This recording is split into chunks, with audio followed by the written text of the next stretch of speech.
Welcome back to Deep South Dining right here on MPB Think Radio. Malcolm White with Java Chatman sitting in today.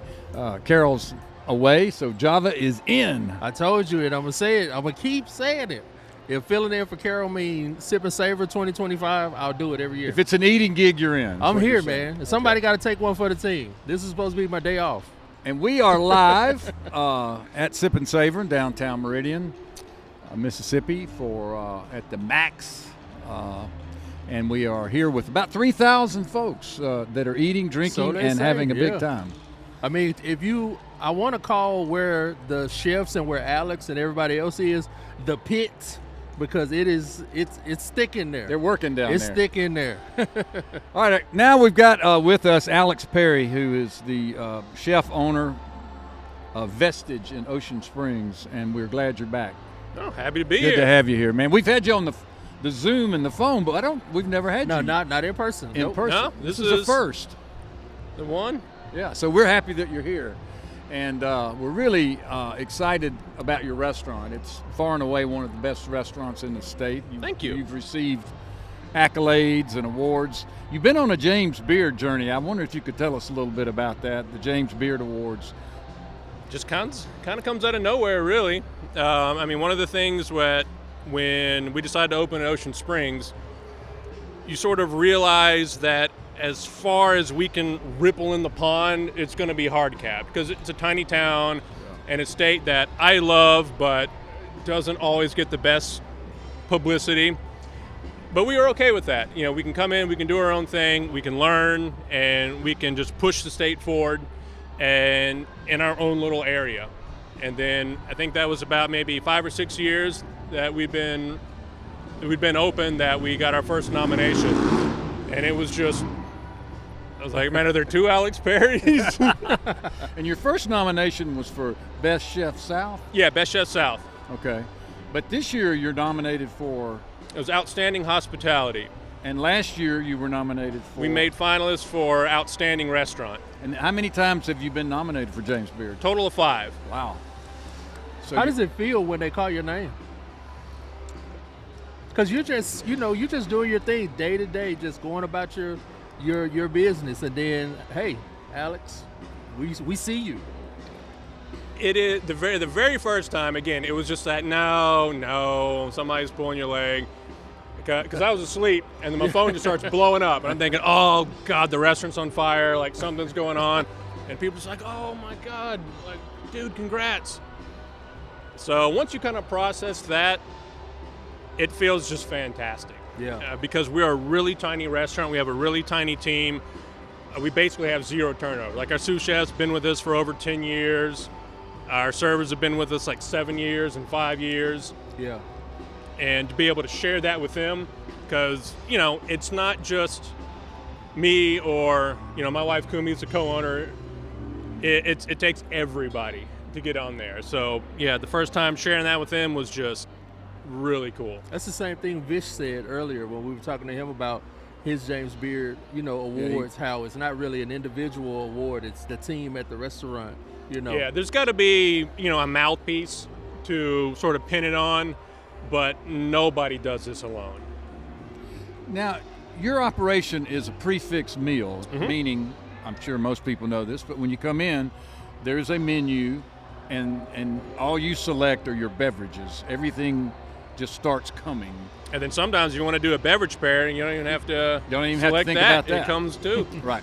But when you first opened, you weren't doing the prefix, right? We were a la carte, because we opened up, and it was the first and only restaurant we'd opened, and we didn't know what we were doing, and we made a lot of stupid mistakes.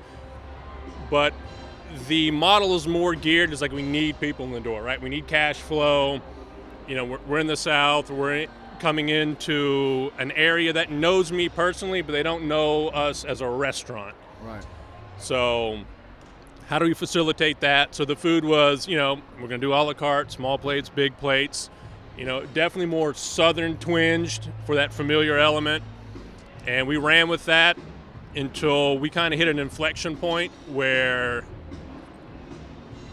we were a lot more stable financially, so we could start taking a little bit of risk here and there. And then post-pandemic, when we reopened, that's when we said we're going to do the set menu. Okay, post-pandemic. I mean, you go through a global pandemic, a record hurricane year. You come the other side of that, and it's just like, we're going to do whatever we want Let's do something different. Yeah, it's like, what else could happen to us? Like, what else could go wrong? They don't like it, man. We're good. We'll figure that out. And for about the first month, people were like, I don't know. Maybe I'll wait till you go back to a la carte. It was kind of 50-50, but the other 50% were just, man, this is outstanding. Like, we love this. So there's something there. We just got to build on it. And then we got this positive feedback loop where people were coming because they didn't have to make the choice, because we could cook what we were inspired by at the minute, what was great, what was excellent. What was fresh. What was fresh, and what was just fun to us, right? Because you need a fun, happy kitchen to put out really great food. And going to that set menu really allowed us to just explore who we are and have a good time with it. Now, your wife, who is your partner, is also co-chef, would you say? She is co-chef, co-owner. She wears so many hats. It's unbelievable. So she does a lot of the desserts, a lot of the baking. She does all of the menu printing. So we have a pretty big Japanese influence. Yeah, and she's from from Japan. Yeah. And so she's like the sensei, kind of teaching us. Because I process those things through a certain filter. And then she kind of has the OG lived experience. Right. It's like, I get what you're going for, but in Japan, that makes no sense. So it's like, okay, kind of update that. And it's sort of that push and pull. And same thing with her in the Southern. You know, she looked at Southern as, all right, I think it's this ideal. And I was like, look, if I bring that to my mama, there's going to be problems. So, and it's just co-evolved that way. Right. Turns, right? Yeah, we're really, really tiny restaurant, maybe 25 seats, and we always want to be a restaurant that, I mean, I know we have a set menu, but we don't want to impose on what people want to do, right? Like, if you got a babysitter and went through all of that hassle, and you want to stay from 5 o'clock to 9 o'clock, that's your table. I'm not really worried about it. Right. Like, you're coming in, you're spending money, this is your experience. I want to facilitate that the best way we can. So we always geared the model around that. Like, we don't need to be a turn and burn. We don't need to do this. We can be nimble. Don't want to rush we can do that. anybody. Yeah. We want people to sit back, relax, enjoy, have a good time. You know, the food's very unique. Our front of the house is excellent. They'll walk them through it. They'll ask questions. And I think part of that's the experience as well. Yeah. They come in, they see the same people again and again. They know them on a first-name basis. They know their drink. They know this. And we're like, all right, now we can ramp up some cool food because they've been coming for 8 years. Right. So they trust us that much. Now, how many courses do each of these meals consist of? So we do 5 main plus a bread service, and then we do like a little mignardises. So as we present the check, it's a little selection of, you know, like cookies or jellies or gummies or just kind of fun things as a little into the meal bite. So walk us through some examples of what a full meal each course might be. Like what would come first, what would be second, third? So we always, on the very first course, we kind of like to have a couple different little small bites on there. That, I think, sets the tone of who we are and what we do, so we always want to make them very emblematic of that. So for this past menu we've done, we took some Southern Wagyu beef tongue, which is called gyutan in Japanese, and we sous vide it for about 48 hours, cut it real thin, threaded on a skewer, open charcoal grill, a little smoked egg yolk emulsion, black truffle. We do that with a Florida stone crab gunkan, which is sort of a free-form Japanese style of sushi. We did that with some local pickled roses and ramps because we're in spring and ramp season's going crazy. And then we had a little sip of amazake, which is a Japanese fermented rice drink that we flavored with cherry blossoms. Again, very emblematic of Japan in the spring. Wow. And that's how many, that was? Yeah, it was two Three bites little and bites. and a couple sips. Uh-huh. At So- the top of the meal. Yeah, just to start. And that's kind of the things. Like, we got these Southern ingredients, we've got this Japanese aesthetic. This is who we are. Yeah. Right out the gate. Setting the tone. Yep. So if you're having a bad time then, and you can hit the eject seat Yeah, anytime you need to. don't go any further. Yeah. No, man. And then you move along into what might be a main or an entree. So we'll typically do, depending on the season, we had a little bit of cold snap. So we did a chawan mushi, which is Japanese steamed custard, but we flavored it with Louisiana Creole tomatoes with some whipped cheese on top. Looking Glass Creamery out of North Carolina. They do like an aged mild cheddar that's great. So, I mean, it's tomatoes and cheese. Yeah. But it's done in a way that's a little more elegant, a little more refined, and it's comforting because it's cold, and you get this kind of that ooey gooey sort of comfort food in there. Right. So we like our second course to kind of drop it down a little bit and then kind of slowly. Now your bread service comes about 3 or 4, right? Yeah, we like bread service to hit before the entrees. One, Kumi's breads are absolutely phenomenal, so they need to be enjoyed on their own. Just the butters, the variety, and she'll do different breads. There's usually 3 different breads in the basket. So it could be a sourdough, it could be a milk bread, it could be a cornbread made from glutinous rice flour, all kind of combined in there, 2 different flavors of butter. And just letting those speak for themselves. And it's a buffer, too, in the entrees, because the entrees, like that last savory, tends to be a bit more intensive, so it buys us a couple more minutes to where, they don't have an empty table. And typically, what are your entree? So this past one, we did dry-aged duck breasts. So we got some big Moulard duck breasts, dry-aged them 21 days, finished them on the grill, and then we also got some chicken from a sustainable kind of like holistic farm that's in Wiggins. But we'll prep those out. We'll bone them out, the legs. We'll set them in there. We'll make a mousseline out of the trim, pipe that in, transglutinase it, slow cook it, and then skewer it and finish that over the grill. So it's chicken, but it's just, we've done that little extra, and that's kind of the thing too. It's like, hey, there's chicken. It's a humble ingredient. I love it. It's one of my favorite things. It's local. The people that grow it are really putting a lot of effort to be, sustainable and regenerative. Right. Let's treat it with, I don't want to say respect, but let's do what we do to it. Right. And kind of get in there. You know what I'm hearing, Alex, though, and I've said this to other chefs. You guys are real intentional about the things that you guys do with, like you said, chicken. It's a humble ingredient, but you're intentional about making sure that you're getting it from a specific place and it was treated a certain kind of way, and then you're going to flavor it, this certain, real intentionally, and it's just, that's what separates your chicken from another person's chicken. Yeah, exactly right. Everybody's going to look at it differently. Everybody's going to have a different thought process, and that's sort of the culmination of all their past experiences. I always call it like the Rolodex, like the mental Rolodex that you have, that when you say, all right, we're going to prepare something, you start flipping through and kind of piecing the little bits of the history that you've gone through to get to where you currently are. And like you said, yeah, it's intention. This is what we're going to do. And of course, customers can blow that up in a heartbeat. And they're like, yeah, it's a good intention. We don't like it. Yeah. And then that's another one for the Rolodex. Yeah. Don't do that. Alex, do you have a favorite tool or utensil in your kitchen, either at home or at the restaurant, that you just love and rely on? I mean, it's our Japanese grills. So they're called robotas or konros, and they're basically just diatomaceous earth fire boxes. But we probably cook 70, 80% on that. And then we also, I really love, what's called the donabe. So these are these Japanese clay cooking pots. Clay pots. Usually from like Iga or the Gifu region. And I love them.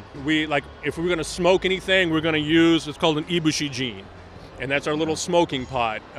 Or we have something called a yaki-yaki-san, which is this big clay flat griddle, basically. Mm-hmm. And if something's really thin that it's going to dry out over the charcoals, we'll put it on that. And I love them. They're beautiful to look at. They age. They're very much sort of that wabi-sabi, right? The beauty's in the imperfection as they get little nicks and dings and chips and scratches.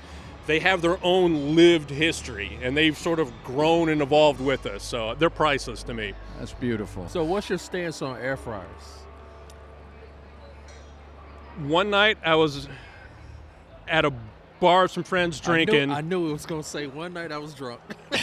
And we're playing darts and shooting pool. We're like, man, we are so hungry. And we're like, Bar, do you have anything to foods? Like, we have air fried corn dogs. Man, that was the best corn dog. That's good. So good. It works. Java It loves comes the air in fryer. handy. Oh, yeah. So we just got a couple minutes left. So when you leave the kitchen and you're off work, how do you unwind? What's your thing? What's your go-to? Oh, playing music, drums. I've got an electric kit specifically so I can play and not tick off the entire neighborhood. And then on weekends, like 3 hours is, just behind the kit playing. You're literally hitting stuff with a stick. So any bad service you may have had, like, just take it out on the kit, have fun, and when I'm done with it, I'm ready. You're ready to start over I'm ready again. to get back in it. And tell Java what kind of music you like. Oh, man. Room clearing stuff. We're going to have to talk. We're going to have to talk. Like 300 BPM, 16-note double bass. Lord have mercy. Come and look at this shirt. That's what it past drum and bass. Drum and bass on top of drum and bass. Just fast, aggressive, but man. Jungle Dove House. It clears the head. Like, there's no room for anything else when you're listening to that. No, we didn't ask, but hopefully we'll get back to your tent. What did you bring today? So we're doing a Japanese yakitori called hatsu. So these are grilled chicken hearts. Huh? And it's one of my favorite cuts on the animal. And again, it's about that pay and respect, right? It's easy to sell chicken legs. It's easy to sell chicken breasts. It's really hard for a farmer to move a chicken heart. That's true. So we're coming up here and say, hey, give us 30 pounds. And we're just doing them real simple. Again, on that Japanese Robotop grill. We hedge bets a little bit. We're serving them with a sabayon, which is an emulsion basically of eggs and butter flavored with wild magnolia flowers. Again, showing a little bit of that Mississippi, that connection. Mm-hmm. We harvest them in season. We'll either salt preserve them or we'll dry them. So these were dried from last year. And we made a tea, made a kombucha, and then the kombucha is the acidic part of the sabayon. Wow. That's a That's lot. awesome. It's a lot, but when you do it every day, like, you love the process. Yeah. Like, it's a pleasure to do these things versus like, oh man, I got to do this and I do that and I do that, because you get to see the other end of it. And I don't know, it just feels good to take a chicken heart, give a farmer some money that he can't normally use, come to here to Sipp and Savor, kind of showcase that, do what we do, and then have people be like, chicken heart, an actual heart, are you sure? And then they eat it and they're like, oh, this is really good. Well, save us a couple chicken hearts. Oh, we got plenty. Yeah. We're grilling all night. We're coming back there. All right, Chef Alex Perry in Ocean Springs at Vestige Restaurant, multi-nominated James Beard Award finalist. We hope this is your year, brother. Oh, not this year. Hopefully next year. Next year. That's what we're hoping for. Thanks for joining us. Happy to be here. Thank y'all for having me. All right, we'll be right back with more Deep South Dining on MPB Think Radio. Malcolm White and Java Chatman.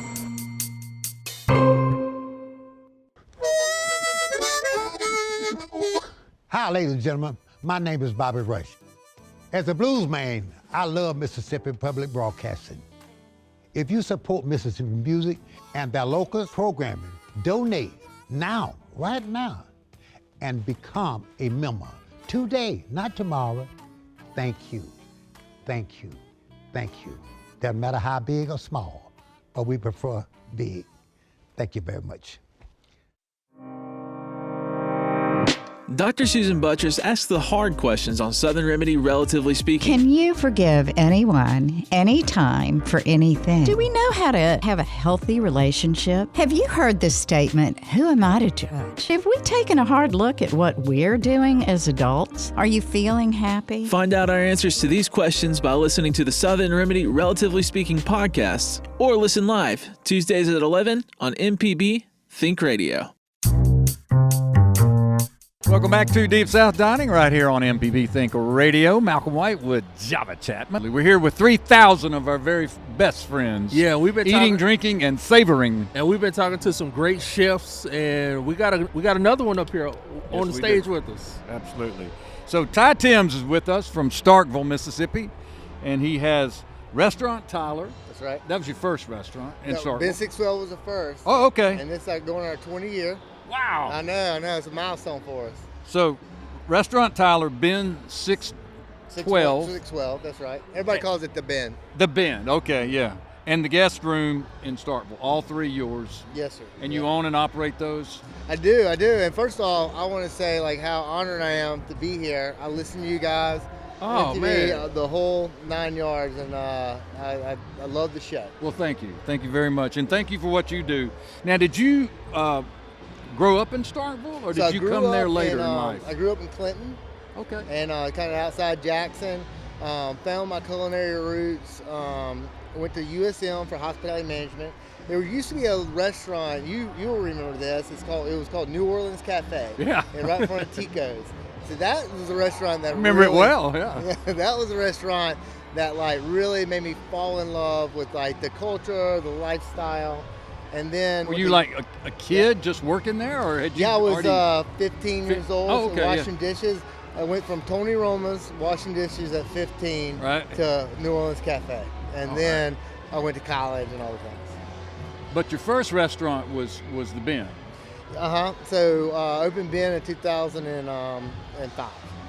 And you selected Starkville for what reasons? So my first roommate at USM was my now business partner, and his name's Brian Kelly, and we were roommates in the dorm. Oh yeah. And then friends, he called me up. I was living in Washington, D.C. at the time as a chef. In the restaurant business? Oh, yeah. Yeah, I was a okay. chef. And he was like, look, there's this great little spot. It's in like the college area of town.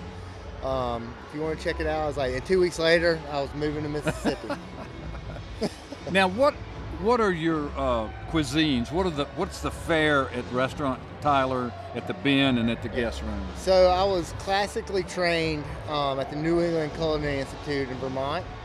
And then I moved to Italy where I did my apprenticeship. Okay. And in Italy, I kind of found, love for the roots of the cuisine. So my cuisine now, these days, are very much rooted in like the rustic, authentic cuisine of Italy. Wow. Or All Italian. three? Yeah, so like in Restaurant Tyler, we have a dish and it's called sweet potato gnocchi. And so we get sweet potatoes from Barnum, Mississippi. Right. And then we make gnocchi out of those, and we put it with a lamb ragu. I just bought a local lamb from a farmer that we process all in-house, and everything's made from scratch. And it's kind of what we do at Now, Restaurant I've Tyler. eaten at Tyler a few times, but the Ben, I think I've eaten that maybe once or twice. Sure. Tell us, what's the cuisine at the Ben? So Ben is it's a traditional Italian thin crust pizza. I originally started Ben 612. Me and Brian, we were talking about like wanting a little wine bar and like kind of a little fine dining. Right. Little And it's in the Cotton district, yeah. Cotton District. Yeah. So it's really like saturated college students, and my dreams really came crumbling down pretty quickly from the dreams of having a little wine bar. Oh, my not in a most college popular, right. Most popular seller now is cheese fries. So we're kind of famous for our cheese fries. And what It's makes your cheese fries different? Well, I'll be honest with you. We just kind of make queso, and you can put that on doo-doo. Okay. Okay, we got it. But no, so we do the queso with like jalapenos, and then we just build different cheese fries from that. So we do like a Philly cheesesteak cheese fry. We just kind of ran with it. Okay. Oh And, yeah. Found some that worked Yeah. and wrote it. Yeah. And so like I said, it's our 20th year, so we're pretty happy about that. Now, what about the guest room? So guest room is a handcrafted cocktail bar. Okay. It's a pre-prohibition style bar. So everything like speakeasy Restaurant kinda Tyler thing? is made from scratch. Okay. We make our own tonics. We make our own ginger beers. We make our Love own the ginger elixirs. We infuse a lot of different aspects from nature, like wild, like pollen pine combs, and like just all kind of stuff that you would find like foraging. We mix that in with the cocktails. We have a really amazing manager down there. His name is Will, and Will is like a world-class bartender. So. Now, it's being more in prep Starkville, which one of the restaurants really takes off like football season during the Yeah, so I mean football. Football is kind of crazy because we'll have like, throughout the week it's kind of like normal, and then Friday night it's like boom 300 people. Yeah. I always like to tell people to come on an off weekend so you can really have the experience. Because Yeah. the football game weekend, we're just like, we're the the wheels are coming off the cart. You know? Right. So, what did you bring to Sipp and Savor this year? So Simmons were really a great catfish company here in Mississippi, out of Yazoo. Yep. And Simmons Catfish gave me these little cool little catfish nuggets. And so what we're doing is a blackened catfish, and we're doing a fermented coleslaw. So basically, we would take the cabbage and we ferment it like you would sauerkraut. Right. And then we do a fermentation on the coleslaw, and then we make a traditional coleslaw out of that with the mayonnaise and red onions and all the things. And then we top that with the Mississippi Red hot sauce, and that's like my hot sauce company that I'm pushing. And I'm not gonna hold it against you, but you came empty-handed. But it's okay. It's okay. What's that? I said I'm not gonna hold it against you, but you came empty-handed. Oh, I know. Well, but it's okay. It's I all was right. like, put He some may in the have oven. he may have some catfish nuggets in his purse. Right. But yeah, so the Mississippi Red, that's a kind of a cool thing that I'm doing as tell well. us how you use it. So I got a local farmer in Starkville. He grows a lot of the peppers. It's made from a rooster spur pepper. It's one of the only peppers that's an heirloom variety that's from Mississippi. Really? It's called a rooster spur. Oh, how you spell that? Like the chicken. Oh, rooster. Uh-huh. Okay, gotcha. And so take that, local peppers from the farm, and then process that. I got a little farm in Houston where I have a little production kitchen for the hot sauce. Wow. That's So cool. You can man. get it like Mississippi Red. And this is a product that you're involved with? It's your deal. Yes, sir. Did you bring it to the retail store? I did. I had 1,000 bottles, like little sample bottles. I saw them walking around. Okay. Yeah, Yeah. they I mean, it's a lot of people back there, so It they went is. quickly. It went like 2 hours, 1,000 bottles. So it was awesome. This is a great event. I can't speak highly enough of all the people involved making this happen. Yeah, what does this type of event do for you, and for your restaurants and stuff? This is in Meridian. You're based in Starkville, but just coming out and. Sure. We get a lot of people that come in for games, baseball. A lot of people have condos, second homes, and it's just a chance to like showcase that, hey, we're only an hour and a half away. We're right here. Yeah. So cool. Great event. So we've asked all the chefs this question. It's sort of a fun question for us. Do you have a favorite utensil or piece of equipment, either at home or in the restaurant, that you just love and you just don't think you could do without? A spoon. A spoon. Yeah, I got little antique baby spoons that I love to use. Oh, okay. I don't know why. I just You collect them? I do. I got like a bunch of little silver, antique little spoons. Sure. I know exactly what you're talking about. I usually have them all tucked in my apron. They're like So that's different your thing, huh? colors. With Yeah, the I don't know, fancy spoons. handles. I mean, it's just whatever's different. Okay, unique. yeah. I love little antique shops and finding random spoons, and I love little glasses. So in Italy, they drink wine out of those little the small juice glasses. That's right. And so I always anything I'm drinking, it's gonna be out of a kid's cup. That's great. So. All right, so another question that we're asking. If you could take over any restaurant that is represented here, any of these chefs, owner-operators, any restaurant that's here, which one would it be? Oh, I'm gonna go up there and take over Snack Bar in a minute. Uh-oh. Come on, Bish, bring it. So you No brainer, huh? So you gonna No-brainer. get that one. Yeah, he's an awesome guy, and I have mad respect for him. And so, that's an easy one for me. Now that's Mississippi State Ole Miss. What do you like about Oxford and what they got going on up there? Oh man, Oxford's amazing. I mean, the square, and I got friends up Bish and Currents, and it's a great. I mean, it's a small town. I love Oxford. I love all the little small towns like Canton, Houston, Mississippi, all the little it's a guys, cool little man. town. I really enjoy the uniqueness of the square and just the hometown feel. Yeah. Okay, so we're going to ask you to name a meal, starting with appetizers, working your way all the way through to desserts, whether it's something you cook that you like or something that your mom may have made or Sure. something in a restaurant, just sort of your ideal meal. Okay, so first I'm going to start off with fried okra for appetizer. Okay. And I'm going to dip that. I'm going to cut the okra long ways, buttermilk, fry that. I'm gonna hit that with a little barbecue seasoning, like a dry rub, and dip that in remoulade. That's one of our most famous appetizers, Restaurant Tyler.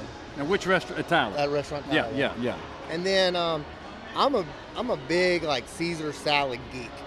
I'll go to a restaurant and I'll judge restaurants off their Caesar salad. How do you like Politos? Have you had? I don't think I've had that one. He's got a very unique one. Does it? I'm gonna try. Just put it on your list. Yeah, I will. That's good. That sounds good. So yeah, every restaurant I'll always go to the Caesar salad and like the croutons. Like it's all like the simple things that like kind of add up. The cheese, yeah. And I'm a real sucker for we do a cold smoked pork chop. And so we'll cold smoke it like you would cold smoke salmon. Nice. And then, so it's like we put ice in the smoker and like keep it under like that 40 degrees, but we like smoke it for like 2 hours, and then we'll grill it from there. So I would definitely do a pork chop. I like a good pancake for dessert, to be honest. You know, I mean, I'm a simple man. Now you make pancakes for the restaurant? Yeah, so we do at the restaurant. We'll do we have a stuffed pancake, and it's basically like a French crepe, but a buttermilk pancake, real thin, and then we roll it in like a cheesecake filling, and then we top that with like fresh berries and fruit and a creme glaze. And which restaurant does that? That would be Restaurant Tyler. Ben 612, we like make our own pizza dough. It's a pizzeria. We had like the cheese fries and really good burgers. Really good like American fare. How much has Starkville changed since you've been there? Oh my gosh. Yeah, 20 years, that is. It is wild. Isn't it unbelievable? Yeah. I'll tell you, Ben 612, you should look in the patio of Ben 612, and everywhere direction you would see a house. Like someone lives in a single family home. And now you look around and it's an apartment that houses 800 students here, and there's like another, condos here. It's just like really just swelled up and grew around us. The Cotton District is, give a lot of credit for, Dan Camp and the people that kind of made all that happen, that vision. What was the fella's name who had one of the first restaurants in the Cotton District? His name's Ty Thames. Huh? No, and he started a little Mardi Gras parade. Big Mike. Yeah. You can't come up with his name? No. I actually. We have a really great the Derby now. Yeah, with the corgis. Mm-hmm. Well, they have like Datsuns. Yeah, the Datsun Derby. That's Datsun it. Yeah, Derby, man. Oh, it is huge. It's about to happen. Really? I listened to y'all show, and we had the world cuisine thing going on this weekend. The International Food Festival. That's a really good on campus. On the campus, yeah. Yeah. We taught that lady last week. Yeah, that was great. Really cool. I hate I missed it, but I was down here with y'all. Yeah, well, you gotta do what you got to do. All right, Ty Thames, thanks a lot, man, for joining us. And it's an honor to be here. I really appreciate everything y'all do. Keep on doing what you're doing, and thanks for joining us today. Awesome. All right, we're going to take a little break. We'll be back shortly with more Deep South Dining right here on MPB Think Radio. The Measuring Show. Since 1970, MPB has been enriching the lives of Mississippians. Everything we do gives us the chance to grow and learn. With your support, we are always there whenever and wherever you need us. Together through the years, together in the future. Please consider making a donation at mpbfoundation.org. MPB, your stories, our mission. Hello, I'm Desiree Frazier, host of the award-winning news program, Mississippi Edition. We bring you conversations about the latest news from across the Magnolia State. Whether it's politics, healthcare, or education, you'll hear in-depth discussions on issues that matter to you. So join us each weekday morning at 8:30 on MPB Think Radio, or download the podcast, listen through the app, and online.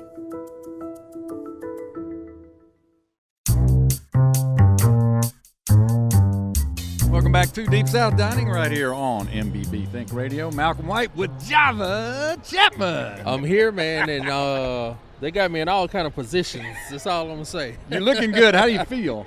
I feel good. It's the Sipp Savor here in Meridian at the Max is an event that needs to be on every Mississippian's calendar. That's right. I'll go ahead and say that. Put it in the books. There's a bunch of chefs here, a lot of good food, and we've been enjoying all of the above. Yes. We're sipping and savoring and having a big time. Joining us now, Geno Lee from the Big Apple Inn in Jackson, Mississippi. Welcome, Geno. We're always happy to have you on the show. Thank you, Malcolm. Always good to see you again. Good to see you. What are you serving up today? Well, we thought about bringing pig ears, but we weren't sure if Meridian was ready for pig ears yet. Well, so we're doing a hot tamale. We did our turkey tamale, but we topped it with a with a pico de gallo, a mango pico de gallo, and it's fantastic. Sounds great. Yeah. So do you do one dish? Yeah, we just do one dish. Each chef does it one dish? Yeah, each chef does one dish. You can do a couple dishes if you want, but it'll wear you out. Man, Yeah. when you have 3,000 people, they bum rush you, and Yes. I mean they're all coming at the same time. You don't have time to give choices. Yeah, You know? I'd say there's like 3,000 people here. So you brought the tamales and you mentioned the turkey. I know there are many different things you can stuff a tamale with, but turkey seems to be a favorite. And I like turkey tamales myself. Some people like venison, some people like pork, right? People like different stuff. Have you always made the turkey? No, my great-grandfather, when he first opened the restaurant in '39, he started with beef. And we switched over to turkey because we felt that turkey held the flavor a little better. And it's a little cheaper. And there's that. Right, yeah. Yeah. So you make at the restaurant, you make the pig ear sandwich, you make the hot, which is the sausage. Smokes, yeah. Explain, if you would. Many people know about your specialties, some don't. Okay. Tell us about the smoke. I mean, the hot.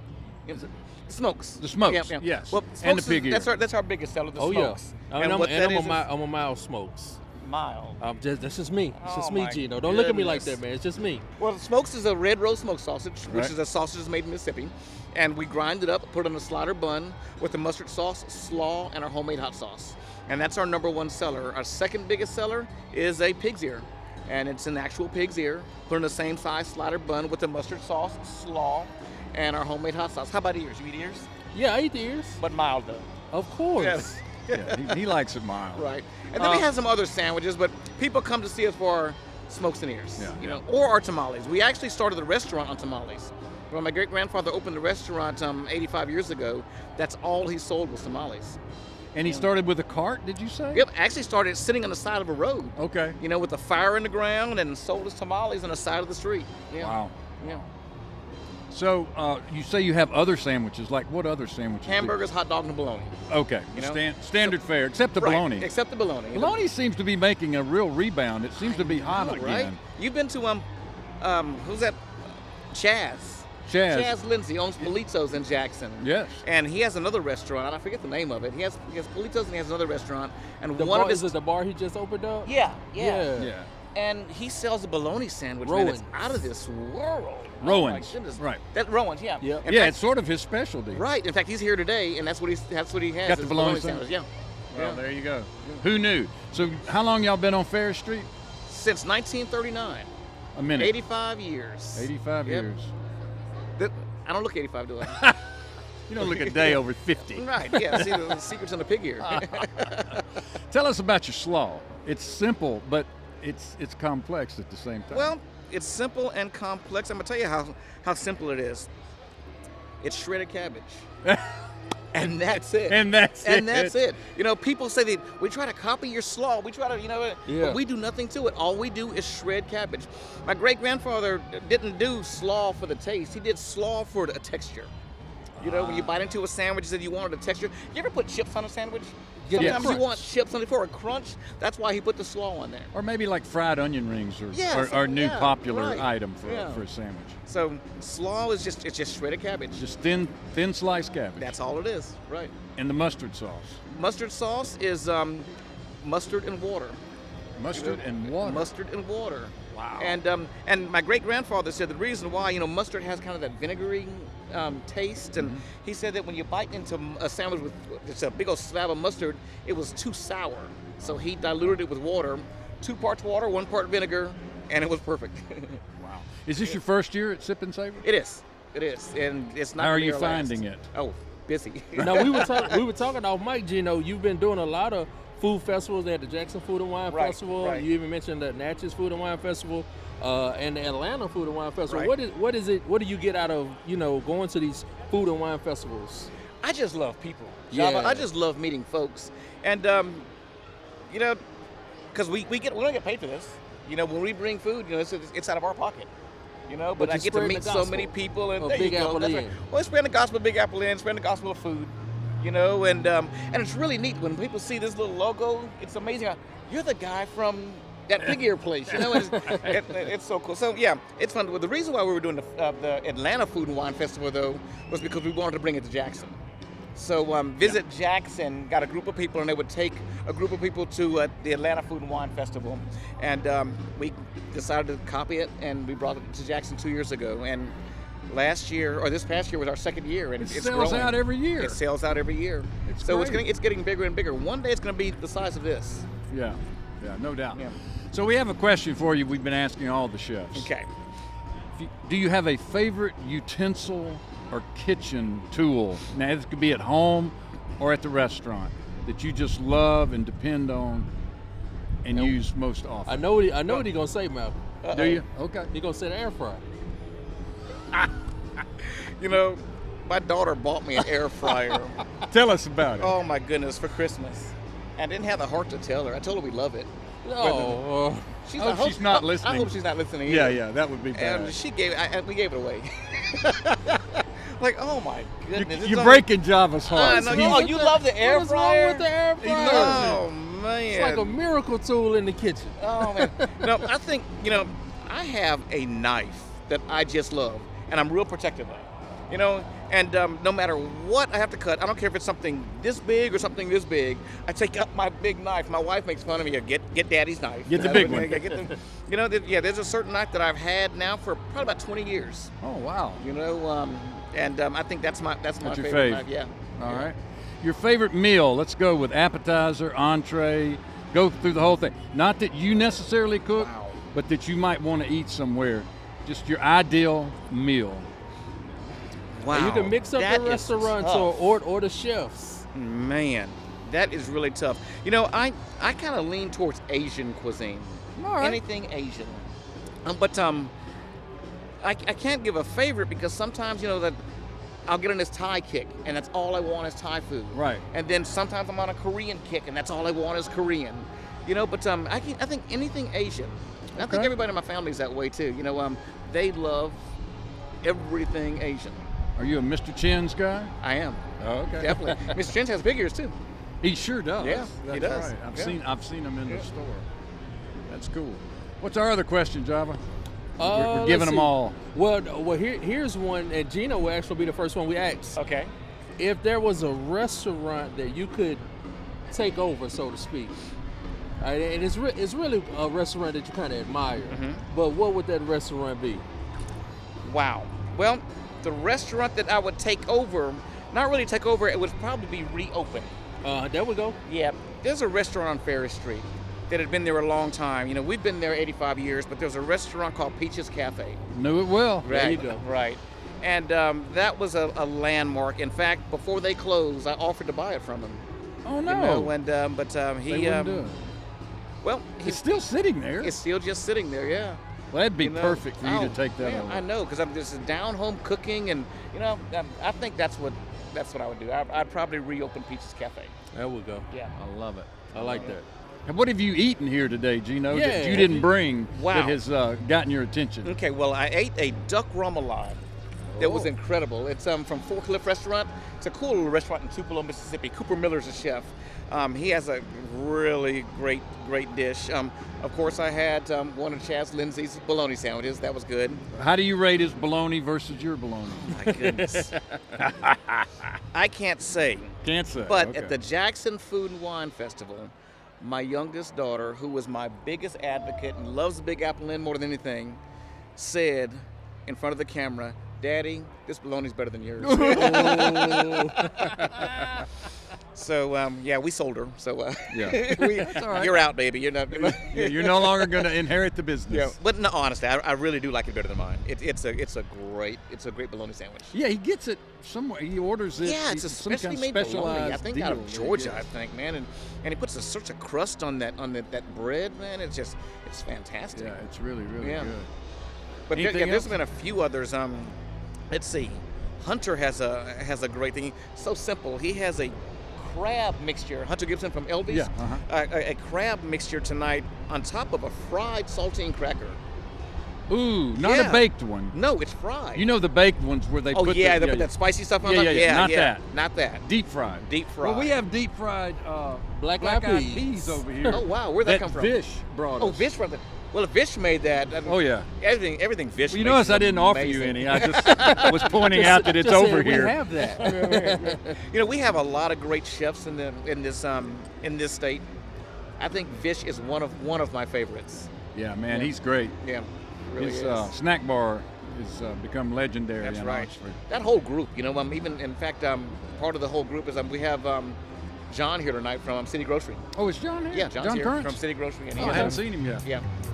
Well, that's great. Well, man, we appreciate you stopping by. Well, thank it's you for always having great me. to see you. You too. We're big fans of the Big Apple Inn, and of course, your homeboy there being in Jackson with us. That's right. On Ferris Street, holding up the flag. That's right. You and the Alamo. Us and the Alamo, trying to keep it going. But they just had to board the Alamo. Really? Because vagrants were getting in and they tore it up on the inside, so they had to board up the Alamo. Yeah, they happened 2 weeks ago. Yeah. Wow, that's breaking news for me. Right. Yeah. Yeah. So just us. Just you. You're all alone. Alone again. I know, right? All right, Geno Lee from the Big Apple Thank you, Inn. brother. Thank you, brother. Thank Thanks you. for coming by. Thank you, Java. All right, thank you, man. We'll see you down the road. All right. We'll be back in a few minutes with more chefs here at Sipp Savor, downtown Meridian at the Max. This is Deep South Dining with Java and Malcolm.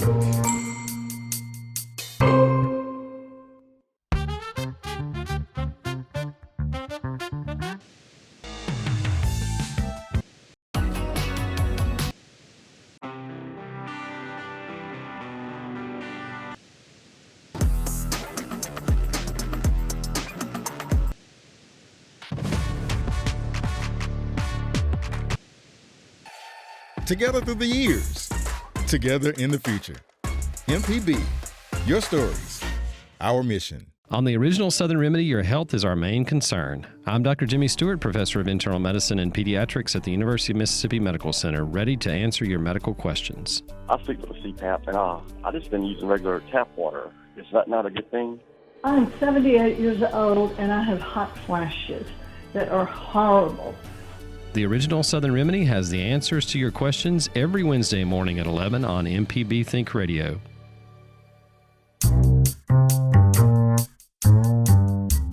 We're back with more Deep South Dining right here on MPB Think Radio. Malcolm White and Java Chatman live from the Sipp Savor in downtown Meridian. It's a rocking time, man. 3,000 of our very best friends eating, drinking, and having a big time. It's a rocking time, and we've been talking to some pretty great people, but now we get into the sip portion of Sipp Savor. Sure.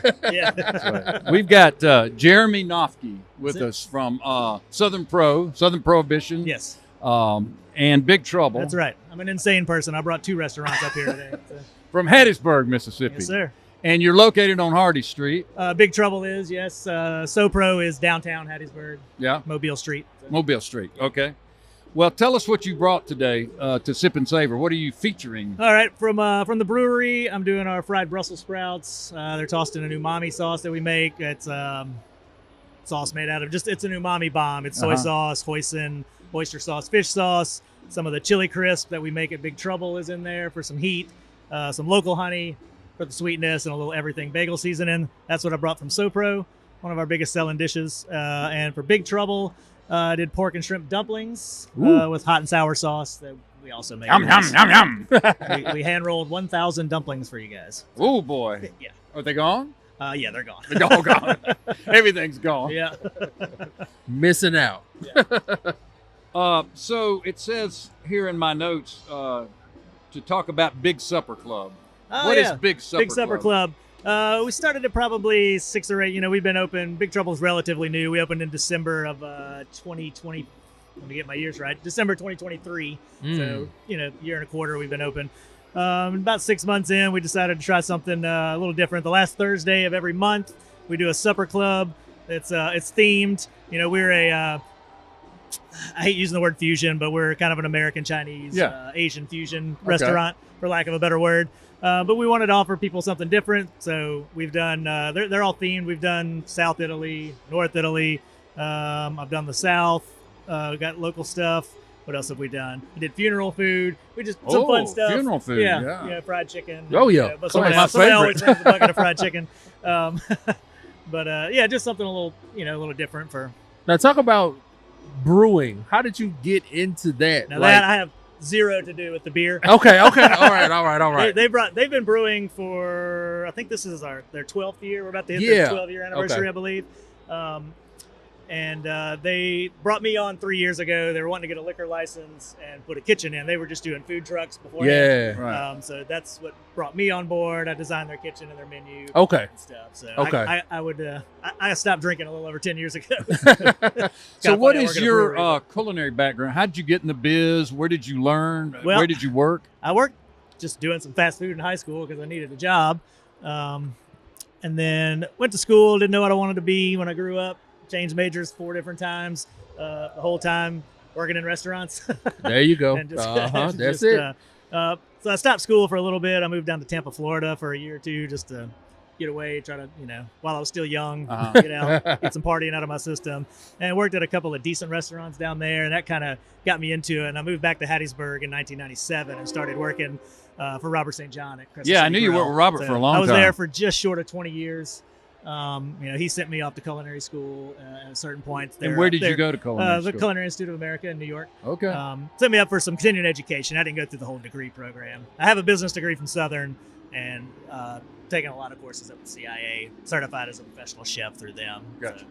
So. How you think that culinary school push, helped you in your journey? It's just nice to get a different perspective, and just kind of get some classical training, just from the basics, It's all, well, CIA is heavily rooted in French cuisine, which is, kind of the basis for a lot of stuff. But that kind of helped me just, like I said, different perspective, different chefs, Yeah. Well, I stopped today actually at Robert's place to eat a fish sandwich on my way up here.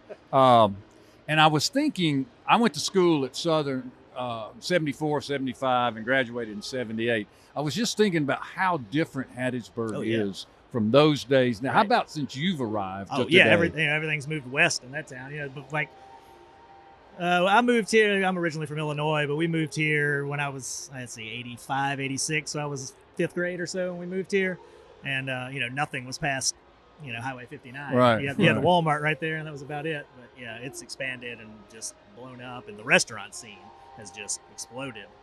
Specifically within the last 20 years. They've redone downtown. It's been a slow burn, but over the past 25 years, they've done a lot of work revitalizing downtown. Southern Prohibition's a big part of that. Right. So. Well, I noticed the other day, speaking of Hattiesburg, they had opened up a park, which Robert was involved with out at what he calls Midtown. Oh, yeah. I know what you're talking about. And they had a ribbon cutting and opened it. And I was thinking about... again, how different the town is. Now, do you rely heavily on students for your employee base or not? Yes, definitely. That was a big, I was down on the coast for a few years before I came back, and that was a huge difference that I noticed. There's not a ton of, they have some universities and stuff down there, but I don't know, it's just different, having William Carey and Southern Miss in town. You just have especially for front of the house, you just have a steady crop of just 18 to 25-year-olds that are eager and I guess it's a limitless Yeah. amount of them looking for work, right? You know, every now and then, hopefully you can sucker one into doing it for a living. But, well, you know, you and I did it. Sure, So, you know, yeah. surely some of them will choose that route. Right. So tell me a little bit more about your cuisine. You talked about the fusion piece. How did you get interested in it's Asian? something, you know, something I've always just kind of been interested in and dabbled, especially over on Purple Parrot side, which is no longer there, but the fine dining side that we had. I would, you know, I was able to play a little more over there than Crescent City, you know, for obvious reasons. Crescent City's the mothership, and it is what it is. Sure, yeah. And, that's the machine that runs it all. But Purple Parrot kind of allowed me to branch into some stuff, and I've always liked specifically Chinese. I've liked a lot. Always, it just those bold flavors just always attracted me, and it's just something I've always wanted to do in Hattiesburg. It was kind of a hole in the market for a place like Big Trouble. It's really neat. If you walk in, it's got different. Where'd you get the name? What's the name on Big Trouble? Big Trouble in Little China. It is a subtle nod to that, actually, to the John Carpenter film. Big Trouble in Little China. Yeah, right. We love the name. If you get it, great, and if you don't, it's still a good name. Yeah. It was just thrown. We were throwing around ideas in a group chat, and it's just kind of you know when you know when you see it, you know. Okay, sure, that's it. Big Trouble. We all knew right then, like that's the name. So we have a handful of questions we've asked all the chefs just for fun. Okay. One of them is, What is your favorite utensil or kitchen tool that you just love and can't imagine doing without? It could be at home or at the restaurant. The restaurant is definitely the red-handled rubber spatula. That's a big money saver. I am on people on that. I will grab a ranch bucket from the dish with, you got to scrape that stuff. Get it out. all. Yeah. We stuff paid for all of it. Yeah, that stuff adds up over a year. It's like throwing 5 gallons of dressing in the trash. There you go. Trash. Definitely at that. But at home, cast iron skillet. For sure. That's a good piece. That's a good piece. Cast iron skillet. I cook everything in that. So. Now, we also asked a question about a restaurant that's kind of represented here, that if you had the opportunity to take over, which restaurant would that be? Here. Of one any that's of here. these? Yeah, this one here Any is at here. Sipp and Savor, yeah. Oh, I was so happy to see Mr. Mal here represented, that chef. That's a great New Orleans restaurant. Yeah. I don't know if you guys have been. I have not, seen but what I've she's heard doing. of it. It's unbelievable. It's my favorite new spot in New Orleans for sure. They Okay. opened probably 2 or 3 years. They were one of the best. They were in Bon Appetit's top 50 new restaurants a couple years ago. She's a Beard finalist. Have you had a chance to visit with them? Yeah, Or briefly. She was that's pretty who's busy. here? Yeah. I went up there and just introduced myself. Uh-huh. And almost kind of fanboyed a little bit, just because Yeah. I like her work a lot. It's good. I've been to her restaurant. That's cool. I might have to put that on my list Yeah, next it's time I'm really in good. New Orleans. It's on Chapatula. It's like right around the corner from Tipitina's. Yeah, right around Tipitina's, yeah. So the last question is, design your favorite meal from appetizer to dessert, whether you cook it or it's a place you like to go get food, or maybe it's your mom's food or whatever. Yeah. Start to finish. This is just my ideal, whatever. Yeah. Yeah, You can have anything you want. Mix restaurants, mix, Gotcha. chefs, all kind of stuff. Gotcha. All right. We're definitely going to want to start. Let's see. We're going to start with a big wedge salad with ranch dressing. Okay, nothing wrong with that. Get the palate going, something clean, nice, easy to eat. As far as salads go, that's what I love. Then we would probably go into some sort of dumpling is what I like a lot. Anything could be in it, really. Some sort of dumpling. I'd say main course.